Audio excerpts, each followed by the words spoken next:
नमो भगवते वासुदेवाय।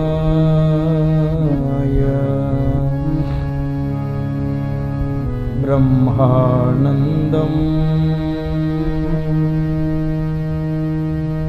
परमसुखदं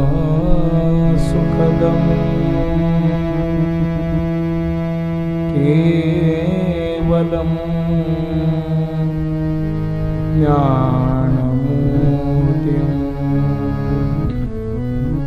नारायण नारायण नारायण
वसुदेवसुतं देवं कंसचाणूरमर्दनं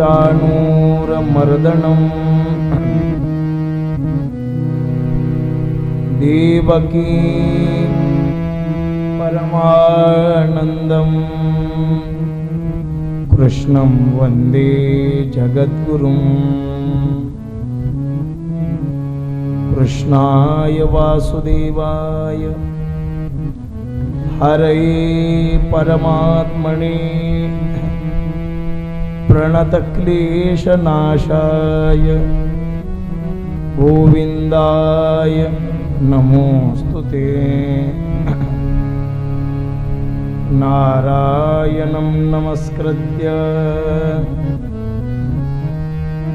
नरं चैव नरोत्तमं देवीं सरस्वतीं व्यासं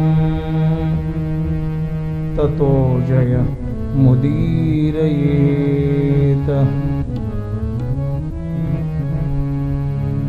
सद्गुरुं शान्तं सच्चिदानंद विग्रहं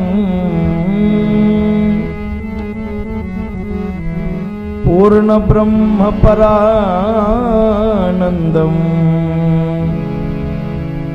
ईशमानंदी वल्लभम्। सज्जन हो, आपण सर्वजण मागील 2-3 दिवसापासून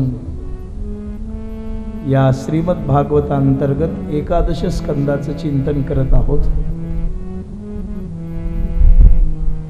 भगवान परमात्म्याचा आणि उद्धवाचा संवाद, नारदाचा आणि वसुदेवाचा संवाद,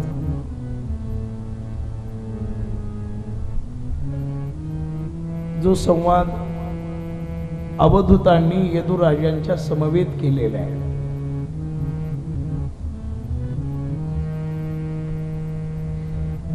या पवित्र पुण्यपावन पुण्यभूमीमध्ये सकल श्रोत्यांच्या सानिध्यात उपस्थितीमध्ये भडाणे रायपूर येथे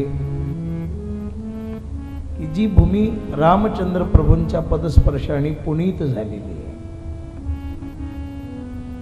अनेक महापुरुषांचे चरणस्पर्श या भूमीला झालेले आहेत।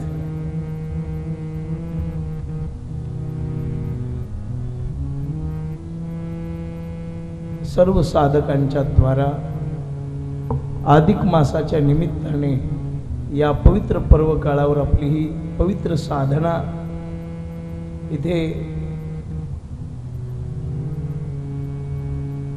आपण तिचं चिंतन करत आहोत।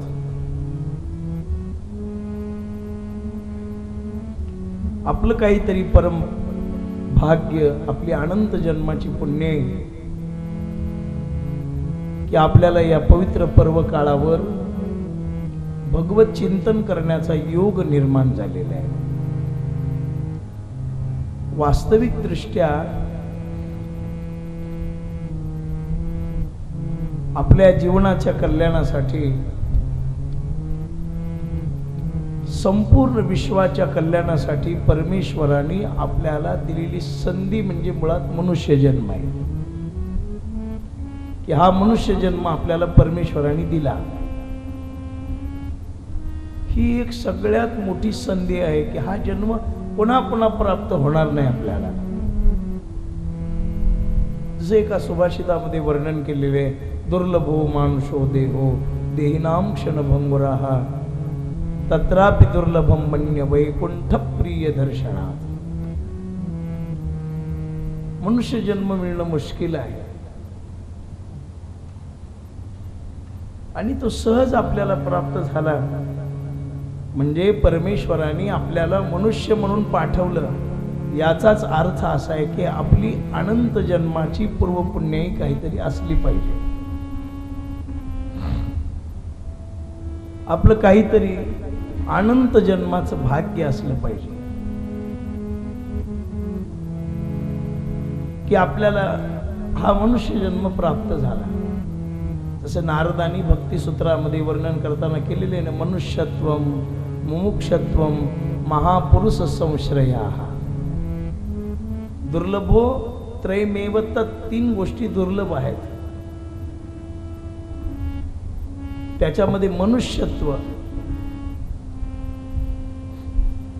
मुमुक्षत्व आणि महापुरुष संश्रयाः महापुरुषाचं सान्निध्य। मुळात मनुष्य जन्म मिळणं मुश्किल आहे। दुसरं, या मनुष्य जन्मामध्ये जन्माला येऊन आपल्याला मोक्षाची इच्छा प्राप्त होणं हे दुर्लभ आहे। आणि तिसरं दुर्लभ हे आहे की आपल्या जीवनात आपल्याला साधू पुरुषाचं सानिध्य प्राप्त होणं हे दुर्लभ आहे। आता 3ही गोष्टी दुर्लभ आहेत। कधी कधी काही लोकांना जन्माची अपेक्षा असते, त्यांना मिळत नाही. आपण पाहत असतो स्वर्गातले अमर लोक मृत्यू लोकामध्ये आम्हाला जन्म व्हावा याची अपेक्षा करतात. आणि कशासाठी करतात? काही भोग भोगण्यासाठी, खाण्यापिण्यासाठी. हा मनुष्य जन्म उत्तम आहे याच्यासाठी नाही. या जन्माला येऊन आम्ही मुक्त हो, नारायण नामे होऊ जीवन मुक्त. आम्ही या नारायण नामाने जीवन मुक्त हो, यही अपेक्षा करतात. पण सगळ्यात मोठं दुर्लभत्व जर कोणतं असेल तर जीवाला मनुष्य जन्म प्राप्त होत नाही. आणि ज्यांना मनुष्य जन्म प्राप्त झाला त्यांना मनुष्य जन्माची महती कळत नाही. एक तर परी सापडत नाही, आणि सापडला तर ओळखू येत नाही. एक तर कल्पतरूचं झाड दिसत नाही, आणि दिसलं तर ते कळत नाही. जसं ज्ञानोबरायांनी आपल्या एका ओवीच्या द्वारा सांगितलेलं आहे,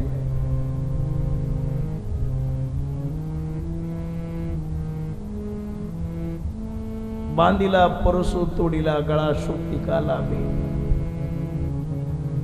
परीस मिळत नाही.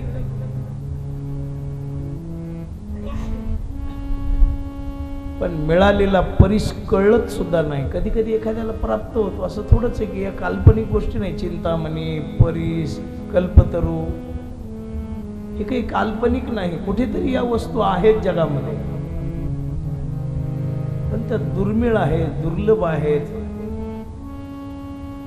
हिरा दुर्मिळ आहे, दुर्लभ आहे, पण आहे कुठेतरी. हा मनुष्य जन्म सुद्धा तसाच आहे, दुर्मिळ आहे, दुर्लभ आहे. खूप काही प्रयत्न करावे लागतात. काहींना जन्म वासनेने प्राप्त होतो, काहीला जन्म पाप पुण्य समान झाल्यामुळे मिळतो, आणि काहीला जन्म परम भाग्यानं मिळतो.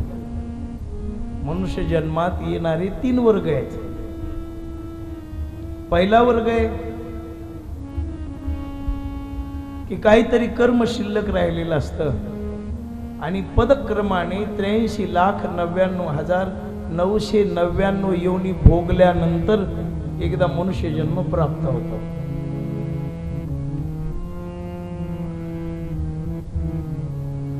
काहींना जन्म पाप पुण्य समान झाल्यामुळे प्राप्त होतो, आणि काही जण हा जन्म मुद्दाम परमेश्वराकडून मागून घेतात की देवा आम्हाला हा जन्म पाहिजे, म्हणून जन्माला येतात. तुकोबारायासारख्या, ज्ञानोबारायासारख्या महापुरुषांनी देवाकडे प्रार्थना करतानाच अशी केलेली की हे देवा, घेईन जन्मांतरे आणि हेची करावया खरे, किंवा घेईन मी जन्म याजसाठी देवा, तुझी चरण सेवा साधावया. माईक वरले मनीच जाऊ बेसूर होत कधी कधी. मी जन्म घेईन, अनंत जन्मीच्या सुकृताने, अनंत जन्माच्या परमभाग्याने मला जन्माची प्राप्ती होईल. देह तादात्म्य नष्ट करण्यासाठी देहाचीच गरज आहे. जसं आपण एखाद्या वेळा किती नरजन्म महत्वाचा आहे, या नरजन्माचं श्रेष्ठ महत्व कोणतं आहे आपल्या लक्षात आलं पाहिजे. आपण हा जन्म खाण्यामध्ये, पिण्यामध्ये, काहीतरी मौज मस्ती करण्यामध्ये किंवा काहीतरी व्यसनामध्ये घालवलेलं आहे. अहो, माणसं माणसासारखं वागत नाहीत, हेच मोठं आश्चर्य आहे. अजून माणसाला जनावरातला माणसातला फरक कळत नाही. खानपान, आहार, विहार, विचार, निद्रा, भय, भीती, इतर योनीमध्ये आणि आपल्यामध्ये काही गोष्टी सारख्या आहेत. नात्र्यांनी त्याही सांगितल्या भागवतामध्ये, आहार, निद्रा, भय, मैथुन हे तर सर्व योनीशी समसमान.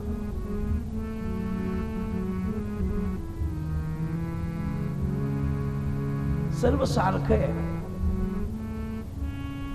सर्व जरी सारखं असलं तरी वैचारिक प्रगल्भतेचा विचार करत असताना मनुष्याला एक गोष्ट जास्त आहे आणि तिचं नाव आहे ज्ञान. कुत्र्या मांजराला ज्ञान आहे, पण हे ज्ञान नाही मग उद्धाराचं. असं नाही की कुत्र्याला ज्ञान नाही, कुत्र्याला आपल्यापेक्षा एका गोष्टीचं ज्ञान आहे. चोर पकडण्याचं ज्ञान कुत्र्याला आहे. ज्या वेळेला पोलीस लोक हातबल होतात त्यावेळेला श्वान पथकाचा आश्रय घेतात. म्हणजे कुत्र्याला ज्ञान आहेच ना. म्हणजे प्रत्येक प्राण्याला परमेश्वराने काही ना काहीतरी ज्ञान दिलेले आहे. पण मोक्ष मिळवायचं ज्ञान, देहतादात्म्य नष्ट करायचं ज्ञान, परब्रह्माला प्राप्त करायचं ज्ञान आणि उद्धार करून घ्यायचं ज्ञान या योनीमध्ये नाही. असेल राजहंसाला दूध आणि पाणी वेगळं करण्याचं ज्ञान आहे, अजून कोणत्या पाखराला पाऊस पडण्याचं ज्ञान आहे, कोणत्या पाखराला कोणत्या पशुला संकट येण्याचं ज्ञान आहे. कोल्हे वगैरे काही संकट यायचं असलं की ते ओरडतात.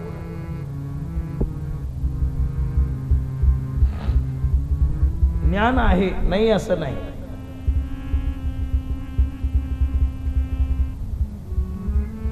पण ते ज्ञान, ती भूमिका